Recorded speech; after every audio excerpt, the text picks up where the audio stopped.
once we get to Key West, we can continue our trip if we'd like. So we have a decision to make. Do we go to port or starboard? Well, if we go to port, about 9 hours later, we'll be in Havana, Cuba. And now that Americans can travel to pick up the next inlet, the Gulf Coast intracoastal. Heading west, we'll go through Florida, Alabama, Mississippi, Louisiana, and all the way to Texas. Eventually getting to the other map of zero. We truly have an amazing waterway system in this country. Great canals and there's water.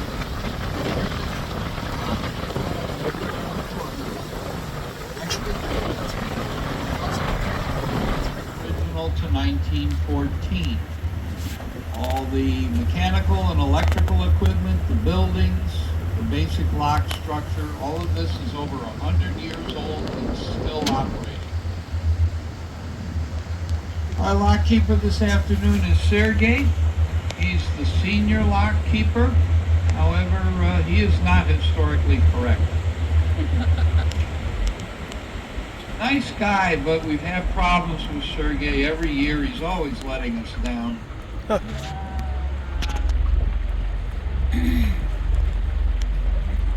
He's got these dad jokes down pat.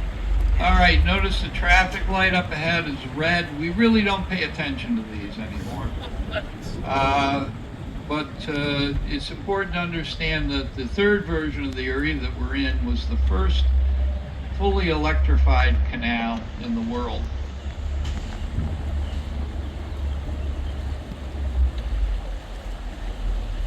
Okay. I'm going to enter the lock and get tied up. And the first sound you'll hear behind you is the sound of Sergey closing the upper gates. Hi, Sergey.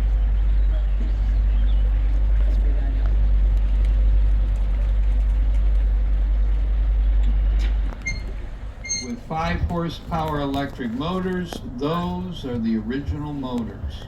And still in service after 100 years.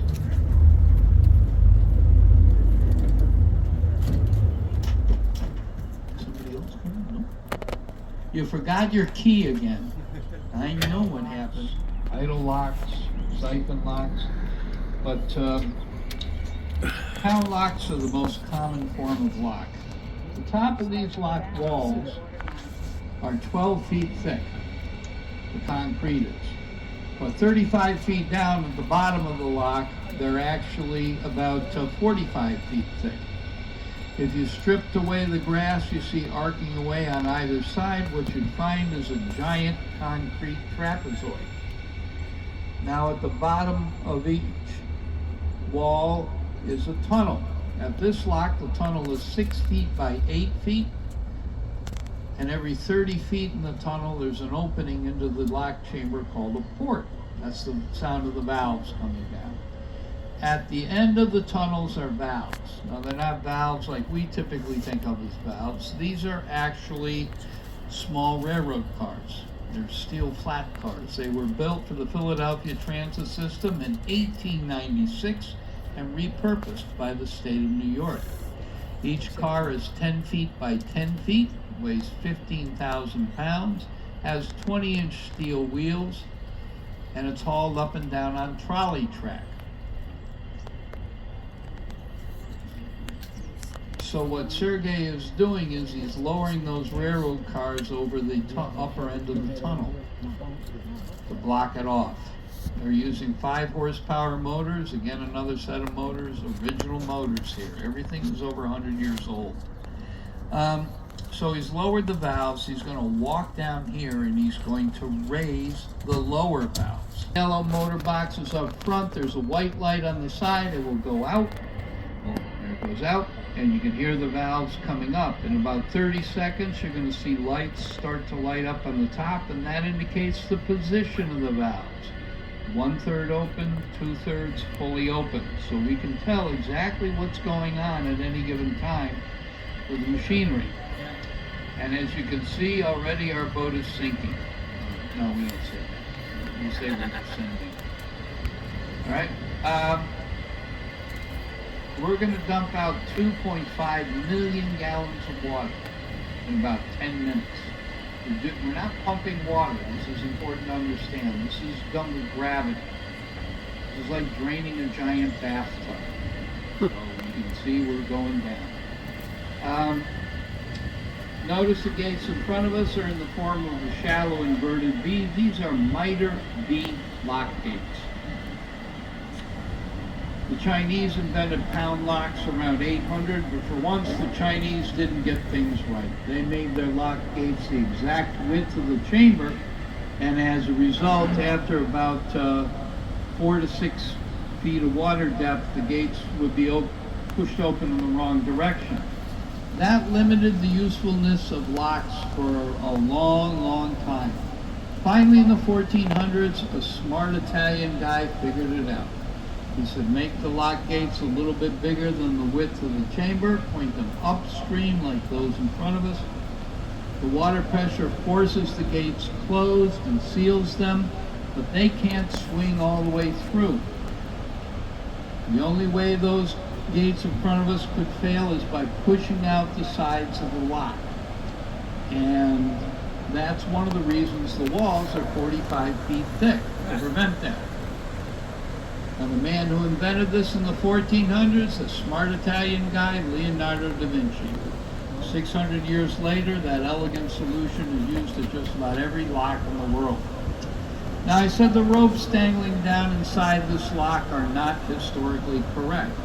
Until the 1960s, we had 6 lock keepers at each lock, 3 on each wall, 24/7.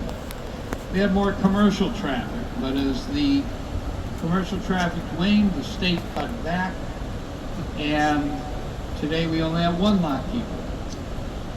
You can't help everybody with their lines, so the state began dangling these ropes down inside the lock for the use by yachts to hold themselves up against the wall.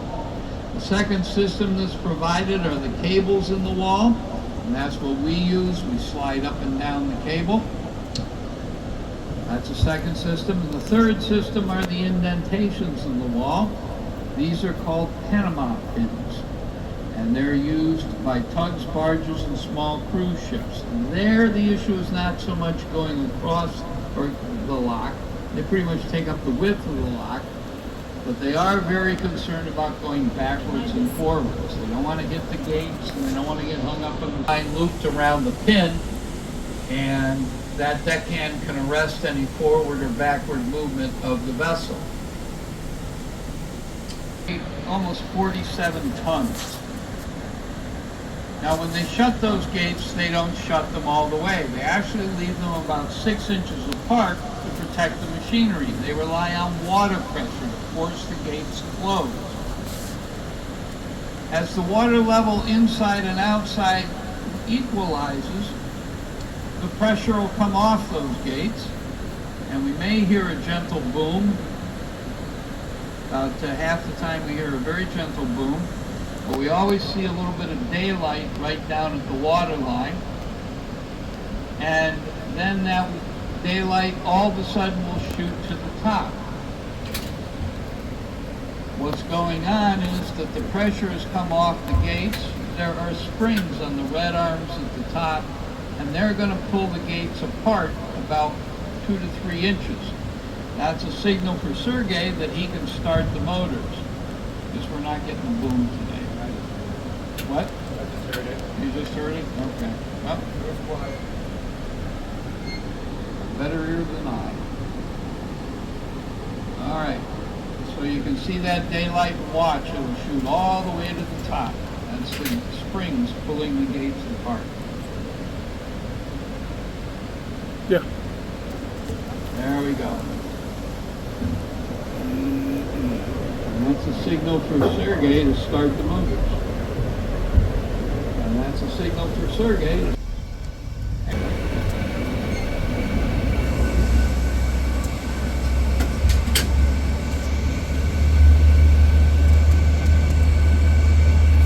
Okay, we dumped out all that water. Where did it go?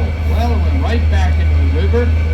It'll be used at the next lock, and the next lock, and the next lock, all the way down to the Hudson River. Part of the genius of canals is that nothing is wasted. This is all reused again and again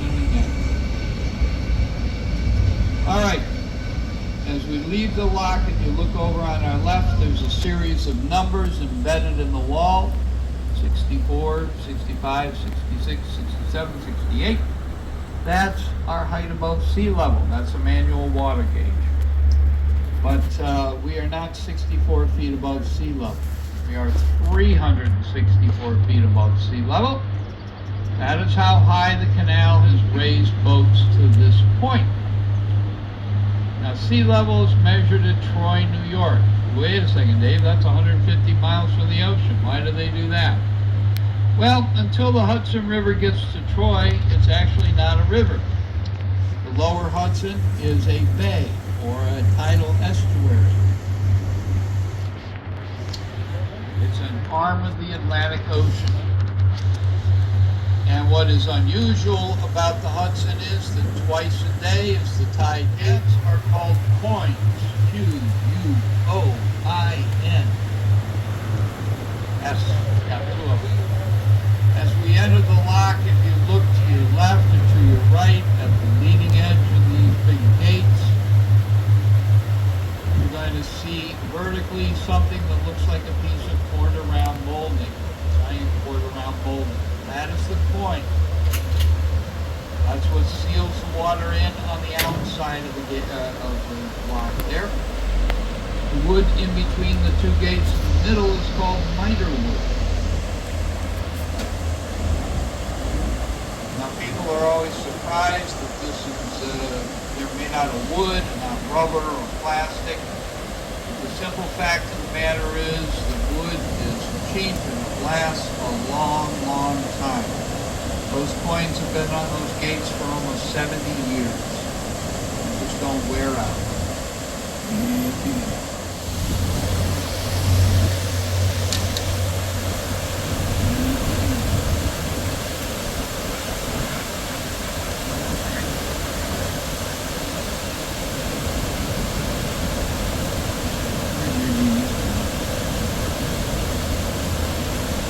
Open them up again. Somebody's there. That's the sound of the coin. That's the sound of the coin. All right. Now I said it was an electrified canal. What happens when we don't have electricity? Well, in 2006, 3 cruising boats came into this lock on an afternoon much like this. The gates shut behind them, just like they shut behind us now. And the boaters waited and waited, but nothing happened. Well, finally the lock keeper called down. He said, "We got a problem, no electricity." The boaters said, "No problem at all." They immediately declared happy hour. They said, "We'll be on our way in 2 minutes." Well, it didn't work out that way. They were down here for 3 days. And the only way to get out of the lock was to climb the ladders, and that's what they did. And the lockkeeper led them far, and they went to Walmart, and presumably the liquor store, because there is absolutely nothing to do in Jacksonburg, New York. The only thing these folks could do is sit up on the lawn and read and play cards. And then get an idea, well, $25 for your seasonal pass. Only lock whole system. 26 to